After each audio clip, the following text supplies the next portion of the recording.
안녕하세요. 오늘은 한국의 아주 큰 대기업이죠. SK네트워크스 이야기를 해보려고 합니다.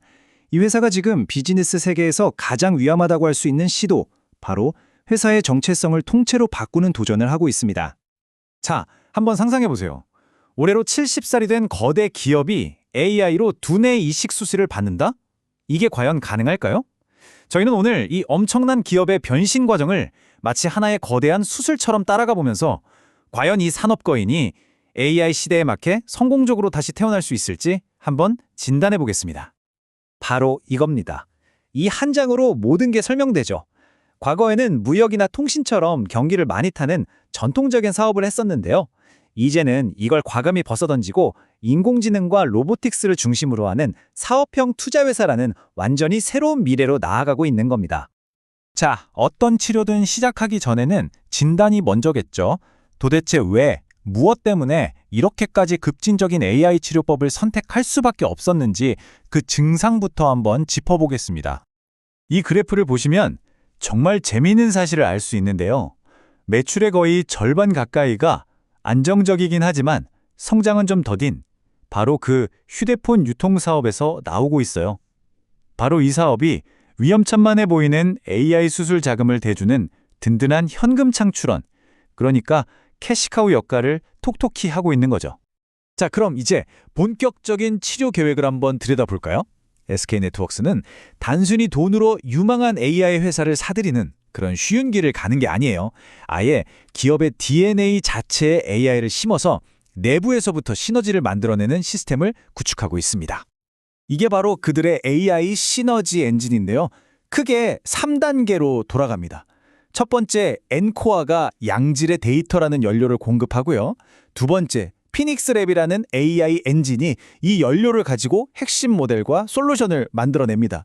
그리고 마지막으로 SK매직이나 워커힐 같은 실제 사업부들이 이 기술을 제품과 서비스에 딱 얹어서 우리 같은 소비자들에게 선보이는 거죠. 정말 체계적이지 않나요? 하지만 여러분, 어떤 큰 수술이든 상당한 비용과 또 예상치 못한 부작용이 따르게 마련이잖아요. 이 야심찬 대전환의 부담을 과연 회사가 잘 견뎌내고 있는지 지금부터 회사의 바이탈 사인을 한번 꼼꼼히 체크해 보겠습니다. 와, 잠깐만요. 순이익이 무려 70.9%나 감소했다고요? 이 숫자만 보면 마치 환자가 굉장히 위독한 상태인 것처럼 보이는데요. 하지만 이게 이야기의 전부는 아닙니다. 네, 맞습니다. 이건 일종의 통계적 착시 현상이에요. 여기에 속으시면 안 됩니다. 왜냐하면 작년에 렌터카 사업부를 매각하면서 일회성으로 큰 이익이 잡혔기 때문에 그것과 비교하니까 이렇게 보이는 것뿐이죠. 자, 그래서 그 일회성 요인을 싹 걷어내고 회사의 진짜 체력, 진짜 실력을 들여다보면요. 오히려 핵심 이익은 무려 149%나 폭승했습니다. 이건 뭐 치료가 제대로 먹히고 있다는 아주 강력한 신호라고 볼 수 있겠죠. 거기다가 아주 고강도 기업 다이어트까지 성공적으로 해냈습니다. 이 그래프를 좀 보세요. 6조 9천억 원에 달하던 총 부채를 3조 1천억 원까지 거의 절반 이상 확 줄여버렸어요. 재무적으로 몸이 엄청나게 가벼워진 겁니다. 하지만 아직 안심하긴 이릅니다. 리스크는 여전히 남아있거든요. 일단 연결 기준 부채 비율이 300%를 넘어서 여전히 높은 수준이고요. 계속해서 AI 연구 개발과 마케팅에 돈이 들어가고 있습니다. 그러다 보니 순이익률은 1% 아래로 떨어졌고 금리나 환율 같은 외부 충격에도 좀 약한 상태라고 할 수 있습니다. 자, 지금까지 진단과 치료 과정, 그리고 부작용까지 모두 살펴봤습니다. 그렇다면 SK네트워크스의 최종 예후는 과연 어떻게 될까요?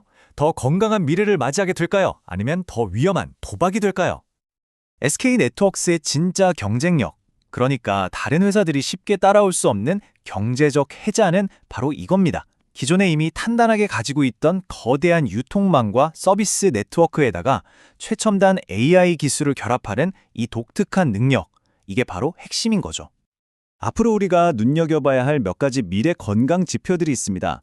예를 들면 세계적인 가전 전시회 CES에서 혁신상까지 받은 웰니스 로봇 나모엑스가 전 세계 시장에 얼마나 성공적으로 출시되는지, 또 제약산업에 특화된 AI K론을 주요 고객사들이 얼마나 채택하는지 같은 것들이죠. 이런 것들이 바로 주가를 움직일 중요한 촉매제가 될 겁니다. 자, 이게 최종 건강검진표입니다. 한눈에 딱 들어오죠? 한쪽에는 AI 기업으로 성공적으로 변신하겠다는 명확한 전략적 비전과 강력한 자산이 있습니다. 하지만 다른 한쪽에는 R&D 비용 때문에 단기적인 수익성이 나빠지고 시장은 아직 회의적인 시선으로 보고 있는 거죠. 바로 이 팽팽한 줄다리기가 지금 SK네트워크스가 처한 현실입니다. 결국 우리는 이 마지막 질문에 도달하게 됩니다.